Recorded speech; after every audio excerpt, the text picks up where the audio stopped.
Bismillahirrahmanirrahim. Assalamualaikum warahmatullahi wabarakatuh. Alhamdulillah.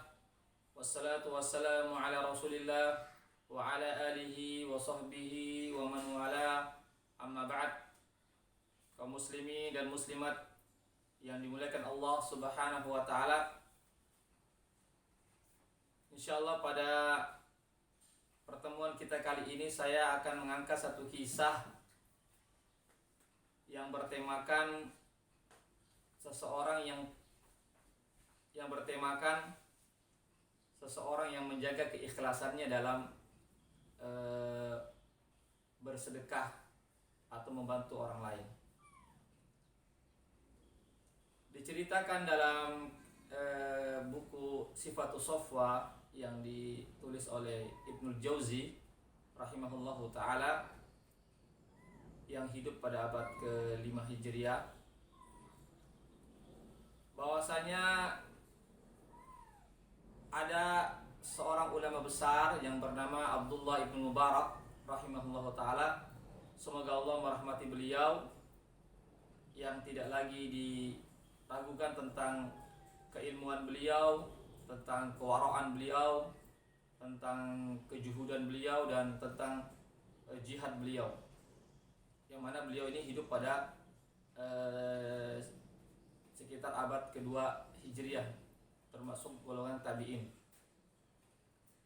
Abdullah bin Mubarak ini biasa pulang pergi ke Tartus. Tartus ini adalah sebuah kota yang ada di Syam atau sekarang bernama Suriah atau Syria.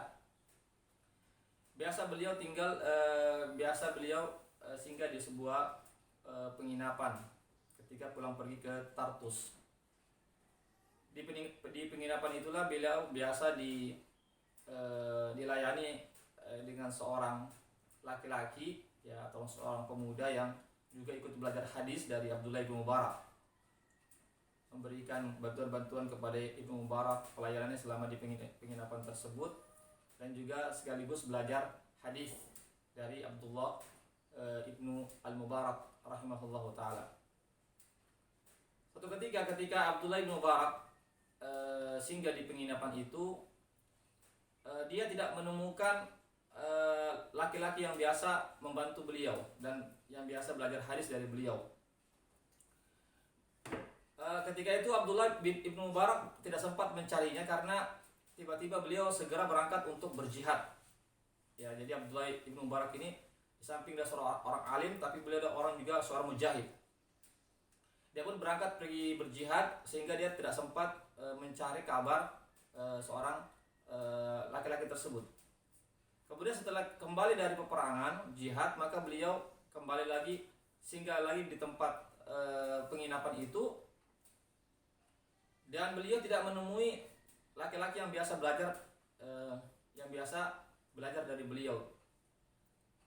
Maka Abdullah bin Ibnu Mubarak pun mencari gerangan kemana laki-laki itu.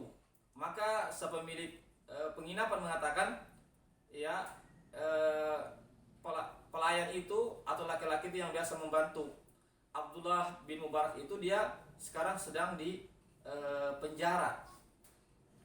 Maka dia pun mengatakan, kenapa? Apa sebabnya dia di penjara? Dikatakan dia terlilit utang. Dia tidak bisa membayar utang. Kurang lebih utangnya itu kalau dirupiahkan 100 juta rupiah. Maka Abdullah bin Mubarak pun berusaha untuk mencari sang piutang agar bisa membebaskan laki-laki tersebut yang terlilit utang. Maka dia pun mencari orang tersebut.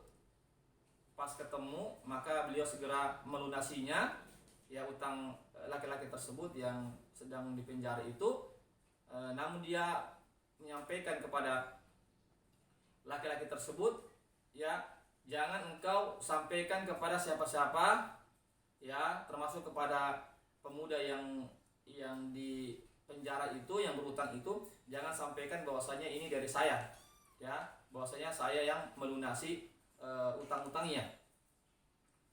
Kemudian keesokan harinya maka pemuda ini pun dibebaskan. dari penjara. Dan Abdullah bin Mubarak pun pada pagi harinya juga meninggalkan penginapan tersebut, pergi ke tempat yang lainnya. Kemudian ketika pemuda itu kembali ke penginapan, maka disampaikan pada pemilik penginapan itu, mengatakan, ya tadi di sini ya baru-baru ada datang Abdullah bin Mubarak yang kamu belajar darinya, yang kamu biasa membantunya, memberikan pelayanan kepadanya, dia mencari kamu.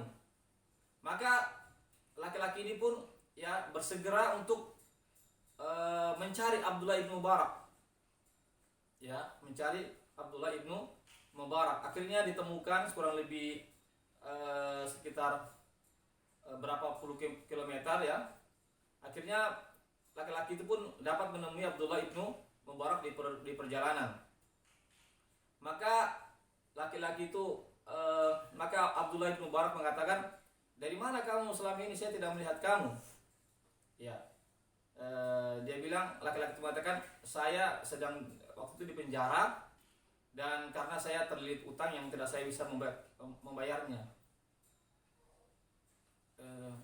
Tapi sekarang saya sudah bisa lepas dari penjara, tuntutan penjara, karena ada seseorang yang membayarkan utang saya. Cuma saya tidak tahu siapakah gerangan orang yang membayarkan utang saya. Apa kata Abdullah bin Mubarak?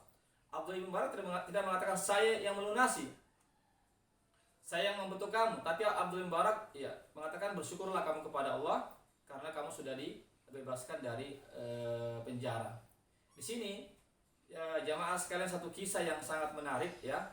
Bagaimana salah seorang ulama besar yang bernama Abdullah bin Mubarak ini betul-betul menjaga keikhlasannya. Dia membantu orang dengan jumlah dana yang cukup besar, ya kurang lebih 100 juta. Tetapi beliau tidak ingin disebut-sebut namanya, tidak ingin mendapatkan pujian, tidak. Oleh karena itu beliau berupaya untuk menyembunyikan bahwasanya dia tidak ingin disebut namanya atau ingin diketahui oleh orang lain pada saat beliau memberikan bantuan itu. Kenapa? Karena beliau ingin menjaga jangan sampai keikhlasannya itu tercorengi. Oleh karena itu jamaah sekalian, marilah kita menjaga keikhlasan kita dalam kita membantu orang. Bukan berarti kita tidak boleh memperlihatkan bantuan kita kepada orang, bukan berarti kita tidak boleh memberikan bantuan secara terang-terangan, tapi silahkan, boleh-boleh saja. Yang terpenting adalah menjaga keikhlasan kita, ya, baik kita membantu orang secara terang-terangan, apatah lagi secara sembunyi. Tentu secara sembunyi itu lebih utama lagi tentunya. Jika dikhawatirkan kita menyumbang secara terang-terangan itu dapat merusak keikhlasan kita, maka kita ketika itu sebaiknya menyumbang atau memberikan bantuan secara sembunyi-sembunyi. Hari ini sebagaimana dilakukan oleh Abdullah ibnu Mubarak. Semoga Allah merahmati beliau. Demikianlah pemirsa sekalian yang dimuliakan Allah Subhanahu wa taala. Semoga ada manfaatnya bagi kita semuanya. Akhir kalam, wabillahi taufiq wal hidayah. Assalamualaikum warahmatullahi wabarakatuh.